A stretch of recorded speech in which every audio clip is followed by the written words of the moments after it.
Camera set and action. So really, if we're going to talk about a system that is to be for education of the whole person, then of course it's going to need to address all 8 of those dimensions of being.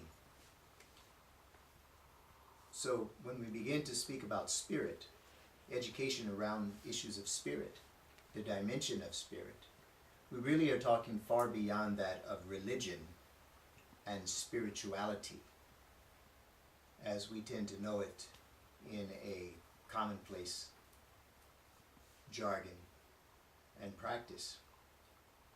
We begin to look at spirit as the essence of existence itself, that which is the fabric of the cosmos. We begin to look at spirit in so many metaphorical ways as well. We look at it, therefore, as an essential dimension of an integral being. What is the spirit of this education system itself? What is the spirit that is the commonplace and the all-pervasive essence of who we are and why we are? So we will take that approach even in integrating that into the education of the whole person. Of course, yes, even spirituality and religion, insofar as imparting the knowledge of the different approaches and practices of spirituality and religion around the world, will be necessary aspects of allowing and helping a young person especially become more acquainted with the intangible dimensions of life.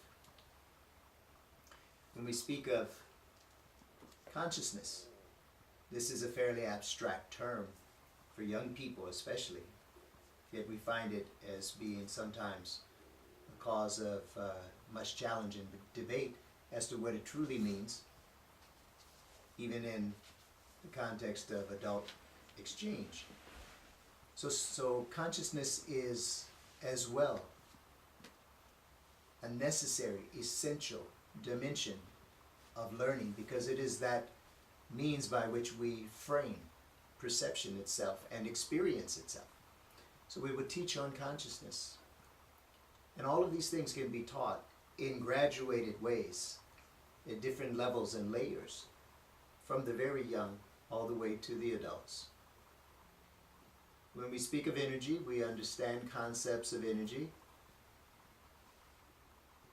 And these concepts of energy, certainly in a curriculum which takes into account the utilization and the elaboration of the concepts of energy as we know them from the physical and the natural sciences, yes, of course, this would be there.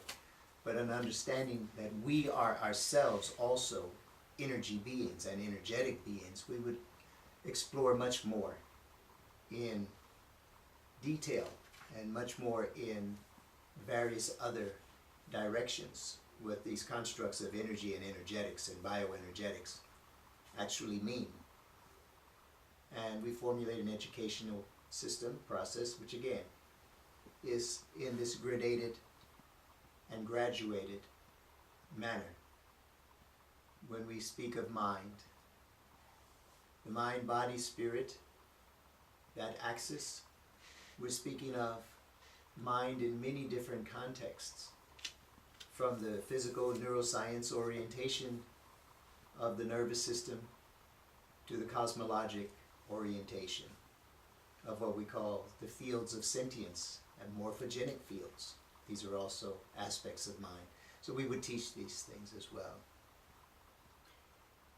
Emotions. Emotions. Emotions. It is very important to recognize that our intellectual development so far, albeit still very much in its infancy, has far outpaced our collective emotional development. In other words, our emotional state is still fetal, embryonic as a society. We do so much on the basis of intensities of emotions, emotional positives, emotional negatives, this notion of passion, this notion of follow your emotions. Yet we also understand that when we examine in various scales of what we call emotional development, that we still are governed so much by our emotional states, particularly when we are governed by those lower level or more negativistic emotional states, which lead us to violence, which lead us to dysfunctional personal lives, dysfunctional familial lives, dysfunctional and disruptive and destructive societal lives. So these are also aspects of promoting emotional maturation, emotional maturity, emotional evolution in a curriculum residing within this first pillar, this pillar of education of the whole person. The body, of course, the physical body aspects would entail an education curriculum that is progressively illuminating about health and well-being, about the basics of understanding how to maintain personal health, even for a very small child, and what health in the physical body and upholding what we call the body temple, what that truly means, both in terms of personal responsibility as well as in social ecology sense and meaning. Additionally, we understand layers of the body, and not simply the human body, but the body of the environment, from that of the most infinitesimal level of living, of organized biology, to that of Mother Earth herself and her body, respectively. Environment. Environment, we come to understand, is an extension, actually, of our energetic body, of our mind body, of our emotional body. In other words, we come to understand that environment is not something separate from us. It is that which conjoins with us, that which is an extension of us, and that which extends into us. Our internal environment, our external environment. How we conduct ourselves within the greater environment. How we are learning to damage the environment with disregard to greater, higher values. And how, on a more favorable note, we are learning to repair those damages that we have brought about. Because yes, indeed, we have been taught how to damage the environment. It has not been by happenstance. It's called excessive consumption. It's called disregard. We have been taught how to disregard Mother Earth, how to disregard our environment, how to repair those errors in judgment and application is therefore an essential dimension of this new education, this integral education. The eighth dimension, therefore, being time. We are clearly beings of time. We live in a space-time continuum. And so therefore we come to understand the issues of time and the relationships of all of the seven aforementioned dimensions of being to that of time itself and vice versa. This dimension of time, we of course would address it in the context of science, but we also address it in the context of consciousness. We also address it in the context of mind, of subjective and objective measurements, etc. And so we understand that in that first pillar of integral education, these 8 dimensions, spirit, consciousness, energy, mind, emotion, body, environment, and time, that these indeed are a interfacing, interlacing, and synergizing octodimensional paradigm that is essential for understanding the whole being, the whole person. So when we speak of educating the whole person, we're speaking with that as a major approach.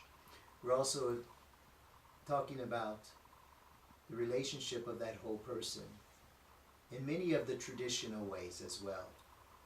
But it is most important, we know, that a person have a sense that they themselves are not a fragmented being, their mind and their heart separate, that they are not limited to being controlled by feelings or to be shy of their feelings, and thus to retreat into a hyper-intellectual mode to avoid their emotional self, but instead that they have a means by which the maturation process, which education is to shepherd,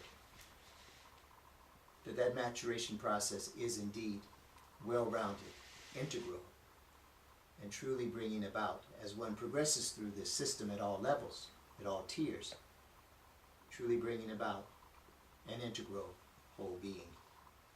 I hope this is a useful, sort of a brief trip down the road of what that first pillar is of education of the whole person. And clearly there will be much, much more. Recognize, though, that this particular pillar, albeit one pillar out of 7, that this approach and this dimensionality that we have been elaborating is also present and active in the methods of delivery and elaboration of all of the other 6 pillars in this integral system. That is indeed what makes it an integral metasystem. In fact, the nature of this integrality is that which is contained in the one is contained in the all. That which is the nature of the all is present throughout and consistently in each of the ones. And so we find this kind of dimensionality in this whole person, whole being state to be present as well in all of the other of the 6 of these total of 7 pillars of integral education. Thank you. I hope this is useful for now. Stay tuned and we'll go into the next one. Dr. Enrico Melson, thank you very much. Thank you. Thank you.